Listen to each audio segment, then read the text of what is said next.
누가복음 9장 1에서 9절 말씀입니다. 9장. 예수께서 12제자를 불러 모으사 모든 귀신을 제어하며 병을 고치는 능력과 권위를 주시고 하나님의 나라를 전파하며 앓는 자를 고치게 하려고 내보내시며 이르시되 여행을 위하여 아무것도 가지지 말라. 지팡이나 배낭이나 양식이나 돈이나 두 벌 옷을 가지지 말며 어느 집에 들어가든지 거기서 머물다가 거기서 떠나라. 누구든지 너희를 영접하지 아니하거든 그 성에서 떠날 때에 너희 발에서 먼지를 떨어버려 그들에게 증거를 삼으라 하시니 제자들이 나가 각 마을에 두루 다니며 곳곳에 복음을 전하며 병을 고치더라. 분봉왕 헤롯이 이 모든 일을 듣고 심히 당황하니 이는 어떤 사람은 요한이 죽은 자 가운데서 살아났다고도 하며 어떤 사람은 엘리야가 나타났다고도 하며 어떤 사람은 옛 선지자 한 사람이 다시 살아났다고도 하니라. 헤롯이 이르되 요한은 내가 목을 베었거늘 이제 이런 일이 들리니 이 사람이 누군가 하며 그를 보고자 하더라. 사랑하는 형제 여러분, 3월 24일 수요일 저녁 묵상에 오신 것을 환영합니다. 9장부터는 예수님의 천국 건국 사역이 한 단계 나아간 모습을 보여줍니다. 예수님께서 12제자를 불러 모으사 모든 귀신을 제어하며 병을 고치는 능력과 권위를 주시고 하나님의 나라를 전파하며 앓는 자를 고치게 하려고 내보내셨습니다. 2차 사역 단계에서는 제자들을 선택하고 훈련하신 측면까지만 있었죠. 그런데 본장 9장부터는 제3차 사역 단계로 들어섭니다. 복음 전파와 병 고침과 귀신 쫓는 이적은 2차 단계에서는 오직 예수님께서만 행하셨는데요. 이제 3차 단계에서는 12제자에게 전권을 위임하시고 천국 건국 사역을 본격적으로 내보내신 것입니다. 예수님의 전권을 위임하셨다는 것은 예수님의 사역을 제자들이 했다는 점과 예수님이 행하신 능력을 제자들에게 부여하셨다는 것이 그것입니다. 그리고 9장에서는 12제자들을 보내시는데요. 10장에서는 전도 여행을 다시 또 파송하시는데 그때는 70명이 됩니다. 70명의 파송을 위해서도 먼저 본장의 12제자들의 전도 수행 단계가 선행된 것이라고 볼 수가 있죠. 아무튼 예수님께서 예수님이 하시는 그 사역을 제자들이 하게 하시고 예수님이 행하신 그 능력을 제자들도 능력을 발휘할 수 있도록 그렇게 능력과 권위를 주셨다는 사실입니다. 우리가 예수님께서 하시는 바로 그 사역을 우리가 할 수 있게 될 때, 하게 될 때 예수님께서 우리에게 그러한 능력도 부여하실 줄을 믿습니다. 3, 4절 이르시되 여행을 위하여 아무것도 가지지 말라. 지팡이나 배낭이나 양식이나 돈이나 두 벌 옷을 가지지 말며 어느 집에 들어가든지 거기서 머물다가 거기서 떠나라. 이 전도 여행에 대하여 오해하지 마실 것은 일상적인 전도에 대한 적용은 아니며 단기 선교 여행과도 같은 훈련이면서 천국 건국의 전투의 장에 나간 것입니다. 우리도 이러한 훈련 및 단기 전도 프로그램이 교회의 정기적 실천 일정으로 마련되어서 가능한 성도들이 연례적으로 실천할 수 있어야 할 것입니다. 우리도 그렇게 하리라 기대하며 예수님이 가르치신 방법을 배운다면 먼저는 여행을 위하여 아무것도 가지지 말라는 것입니다. 이것은 전도를 무슨 도구나 자원에 의존하지 말고 전적으로 하나님을 의지하라는 것입니다.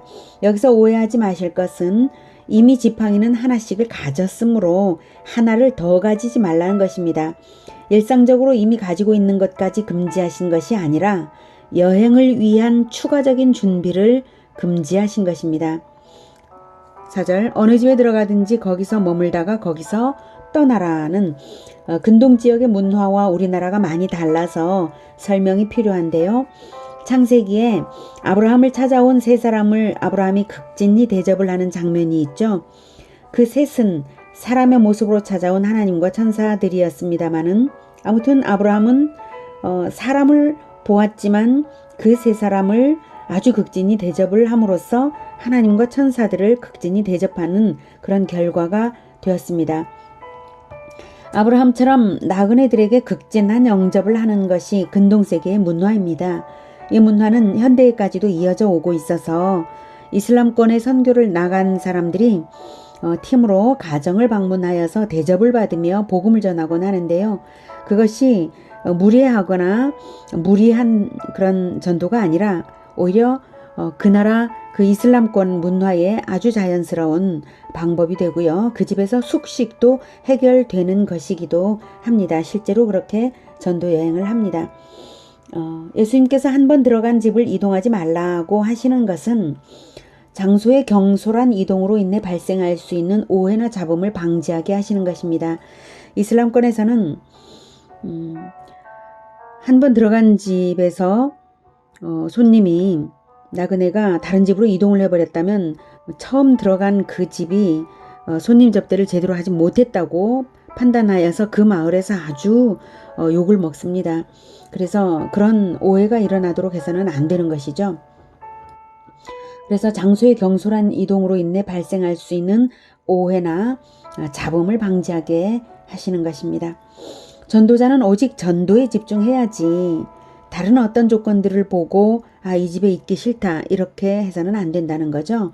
사소한 일로 오해를 일으켜서는 안 되기에 전도자는 자신의 행동거지 하나하나를 최소화하고 오직 전도만 해야 하는 것입니다.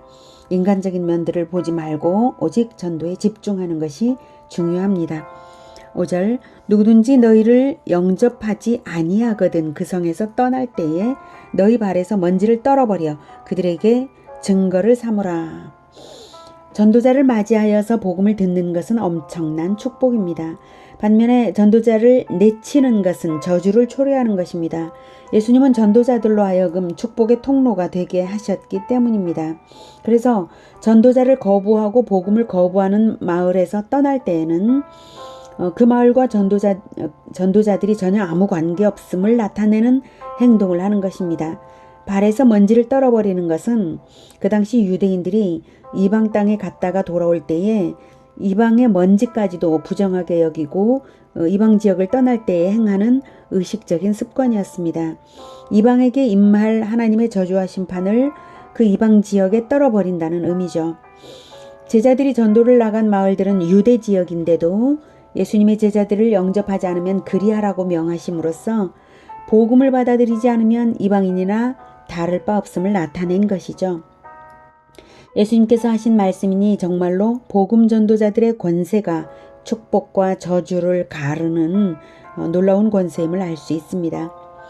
6절 제자들이 나가 각 마을에 두루 다니며 곳곳에 복음을 전하며 병을 고치더라.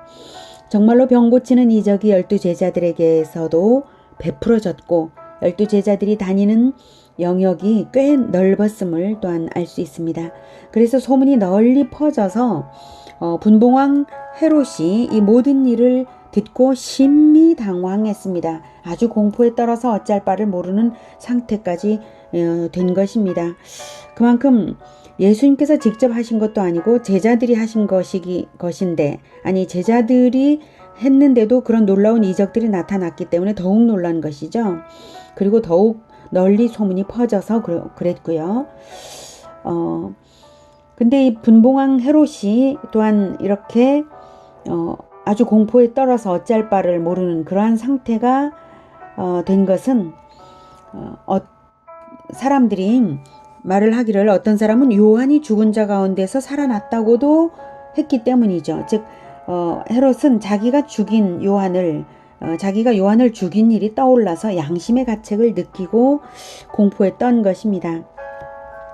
8, 9절 어떤 사람은 엘리야가 나타났다고도 하며 어떤 사람은 옛 선지자 한 사람이 다시 살아났다고도 함이라. 헤롯이 이르되 요한은 내가 목을 베었거늘 이제 이런 일이 들리니 이 사람이 누군가 하며 그를 보고자 하더라. 예수님을 보고자 했습니다. 이렇게 헤롯은 예수님과 그 제자들의 소문이 무성한 것에 대하여 두려움과 관심으로 반응을 했습니다. 이때라도 헤롯이 회개를 했으면 좋으련만 결과는 그렇지 못했죠. 그 후 헤롯은 빌라도가 예수님을 체포했을 때에 예수님을 보고 오히려 희롱을 할 정도였습니다. 그의 마음에서 두려움은커녕 마음이 오히려 무디어졌을 뿐만 아니라 양심의 마귀의 인이 박힌 것처럼 행한 것이죠. 이스라엘은 1500년 동안 하나님의 계시를 많이 받았습니다. 처음에는 순결한 마음으로 율법을 받아 지키던 이스라엘이 세월이 흐르는 가운데 때로는 징계를 받아 회개를 하기도 했지만 언제나 우상 숭배를 했고요. 결국 그리스도께서 오셨을 때에는 그리스도와 복음을 거부하는 자들도 많았습니다. 이스라엘을 대표하는 대제사장과 사내들이는 마침내 예수님을 십자가에 처형하도록 압박하여서 처형을 이끌어내고야 합니다. 인생들의 변천과 역사가 흐르는 것을 보십시오. 인생들이 스스로 선해지고 도덕성이 더 발전되는 경우를 본 적이 있으십니까? 인간 역사는 결코 그런 것이 없습니다. 인간은 세월이 흐를수록 무디어지고 양심이 마비되어 갈지언정 더 순결해지고 더 민감해져서 하나님 앞에 스스로 돌아올 수 있는 자는 없습니다. 요즘 세상이 악해져 가는 것을 보십시오. 요즘 인터넷 뉴스를 볼 때 정말 날마다 기겁하는 일들이 자꾸자꾸 생깁니다. 과거에 들어보지도 못한 일들, 기상천외한 일들이 자꾸자꾸 벌어집니다. 세상은 점점 더 악해져 갈 것입니다. 그래서 복음 전도가 더 필요한 것입니다. 이럴수록 더욱 복음 전도가 필요한 것입니다. 그것도 혼자서 하라고 하면 못하죠. 그래서 전도 프로그램을 진행하는 것입니다. 이것이 필요합니다. 공동체가 함께 실천 계획을 가지고 정기적으로 복음 전도를 실천해 보기를 권해드립니다.